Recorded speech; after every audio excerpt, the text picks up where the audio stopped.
Good day everyone and welcome back to Clean Cut EDC. Yes, we are talking about the Ghost today, and this is, as the thumbnail says, it's perfect. Alright, I've had this Ghost, this Pickled Steel Ghost, for 4 months now, and I'm yet to find a single error on this knife. This thing is ridiculously well built, especially for the price, right? This is the new one. Originally they only came out blacked out, right, with the black scales, black blade. But now they also have this knife with Jade scales and a DLC coated blade. And also they are in red. And they are coming out now in green and in pink. So we are getting a variety. But I'm so happy to have both of these, but especially the Jade one. Alright, because once you get bored of the Jade, you can just dye this whatever color you would like under the sun. And it will show that color quite nicely. So that's a fantastic aspect when it comes to the Jade that I really enjoy. Right, let's talk about this knife. It's been out for a while from Pickled Steel, the original model, and the only difference is basically the color of the scales.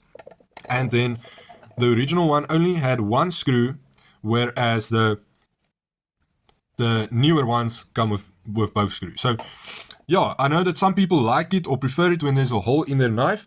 I don't. I definitely prefer those holes filled, right? It just looks better rounded, nicely finished as compared to maybe something like this. It seems like there should be something. So don't really get why companies don't do that. I've seen even Spyderco knives like this one with all these random holes in the scales, and yeah, I mean, there's ways to not leave it that way. So yeah, anyway, let's talk about the Ghost. Fantastic knife, the knife of knives when it comes to urban EDC. First up, let me weigh this guy for you guys so that you can just get an idea of how lightweight this thing is, right? I'm gonna go with the Jade one. We have done the black one before, so let's do the Jade. Let's see, what do we got here? 100 grams, exactly 100 grams. Are they the same?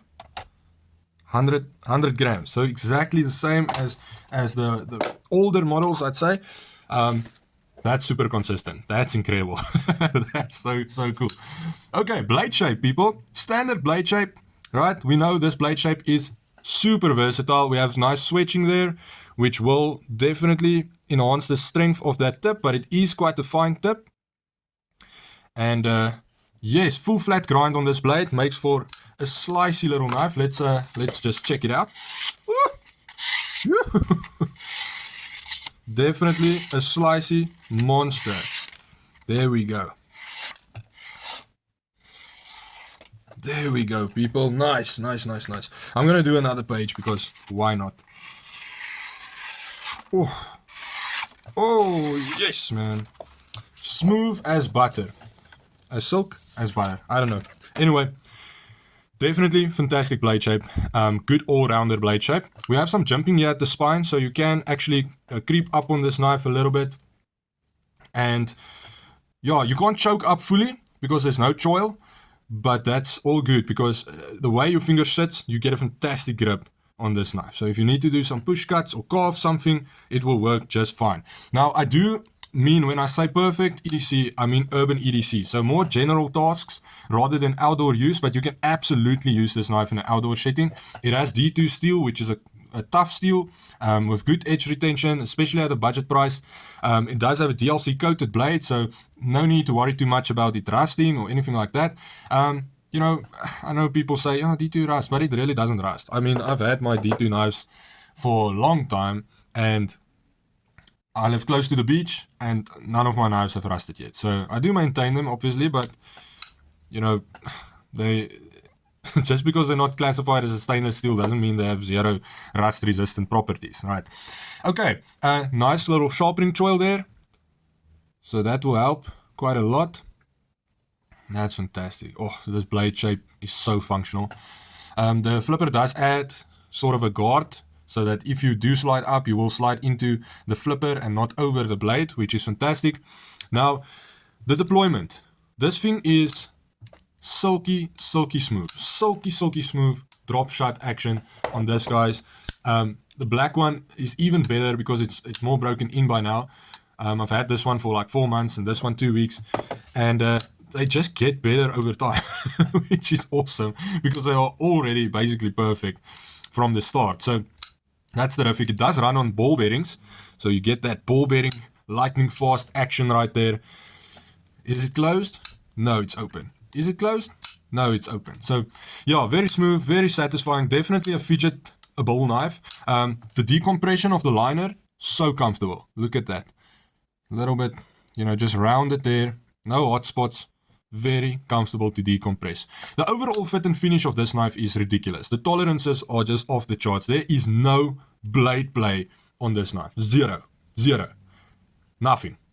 It is rock solid. And with, you know, with ball bearing knives, that can sometimes be not a problem, but a occurring thing that, you know, ball bearing knives sometimes have a little bit more play than, for instance, knives that are on washers, right? Like the Spyderco, the Nations. But yeah, I think that's just fantastic. Yo, no blade play, and that's great. That's what you want. Especially, at this price range, that's also just fantastic. The scales are nicely rounded, so there are zero hotspots. This is honestly a fantastically ergonomic knife. So comfortable in hand. Nothing's bothering me at all. This is just perfect. Perfect fit in hand. Get a nice full 4-finger grip right there. Your pinky's not even hanging on the edge. So this is not the smallest knife in the world. What I like is the smaller details, because there's a few details on this knife which makes it great, right? There's a few little things that work together that really creates perfection here. We have the, you know, the liner decompression. That is absolutely awesome. So definitely fantastic in that sense. Great lockup on this knife. Check the centering on this guy. Perfect centering. But yeah, so the decompression has to be one of the, you know, the perfecting little nicks on this knife, so that adds to the overall awesomeness of this knife. The other thing is just the way the scales are angled to catch your hand to your finger, right, for that deployment. Where, let's say something like this. Here we have the Honey Badger large. I can get to the flipper, but it's like, okay, no, that's not the flipper, there's the flipper, right? That's the way it sort of feels sometimes. Where's the flipper? Okay, there's the flipper. Whereas with this knife, there's the flipper. You get what I'm saying? It guides your finger to the right spot. And then with the way it is angled here, not 90 degrees, but sort of just slightly angled down, and has a little bit of a rounded section with a little tip there. It just, oh, it's so comfortable to access, and boom, lightning fast deployment straight from there. I'm very happy that they didn't put thumb studs on this knife. I'm usually quite a thumb stud guy, but I think the detent is just ridiculously perfect when it comes to this flipper tab. You can push button it, flip it, lighter open it, whatever you want, whenever you want, wherever you want. They went with the black pivot collar, which I think is definitely a good design choice. I don't think the orange would have looked great with the Jade, so that's terrific. I like the orange on the black. That's sick. Yo, that's so cool. Oh man, I love my ghosts. Okay, so scales, G10, very nicely textured, soft but grippy, which is exactly what you want. Soft and grippy, so it almost feels rubbery. It's so nice. Such a great texture here. Another thing that I've noticed that makes this knife great is the cutout sections here at the back. Maybe you guys can see it a little bit better on the black, right? Those little cutouts help that when you flip the blade, your finger doesn't run on the rail. So any sharp edges on the rail will start bothering you after repetitive opening and closing. But with these cutouts, they create a little bit of space so that you can flip this very comfortably. So it will not annoy your hand at all. Just look at that. Oh, that's so good. Oh, so good. Okay, so that's terrific. Well-rounded scales creates fantastic comfort. Now the liners are sunken into the scales here, and they are not skeletonized. So no grit, no grub will get in there and get stuck in your skeletonized liners, making it look all dirty and stuff like that. And as you guys have seen, you know, there was really no reason to bring the weight down on this guy. 100 grams is on the spot is absolutely perfect for an EDC knife. That's just fantastic, man. Yes, we have a backspacer here, so flow through construction, but then a backspacer on a small section of the knife. and this does create a lot of stability. There's zero flex in this. And when I first saw this knife, I was like, ooh, yeah, I think there's going to be a little bit of flex, but there is zero flex. Zero. Nothing. There's nothing. Which is interesting because when you look at something like a honey badger, you can even see the flex sometimes. Look at that. You can see the flex in the scales, which is not a big deal, but it does add to the overall performance, the overall feel of the knife when you have that incredible stability from the construction of the knife. So that's just terrific. So you can switch over the pocket clip, as I mentioned. It is deep carry and phenomenal retention. Glides over your clothing, comes out easily, and in pocket, this thing is one of the best knives I've had in my pocket. So with regards to comfort level, because it's so smooth, right? It doesn't bother your hand when you need to take out your keys. It's slim, it's small. It basically just disappears. It's lightweight, so you don't feel it. Honestly, the other day, I had this in my pocket and I forgot about it, and I was looking for a knife, and I'm like, yo, did I forget to take a knife? And then I noticed later on, after feeling around, oh, yeah, I took the Ghost. So it's really terrific. It's fantastic. So it's nice and deep in the pocket. Little deep carry pocket clip. The pocket clip is sunken into the scales, but the screws are not sunken. Will you focus? There we go. But that hasn't bothered me at all. So there's no reason for me to complain about that if it doesn't bother me, right? But maybe in the future they can sink those screws also and just keep everyone happy.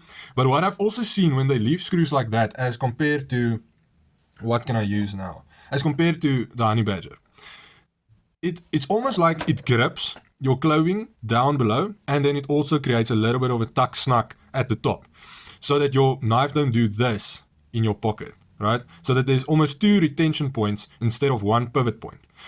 So in some cases, I actually prefer it if it is a little bit more snug at the top, as opposed to leaving a lot of room for your knife to move around. So in pocket, this thing is undefeatable. It's so comfortable.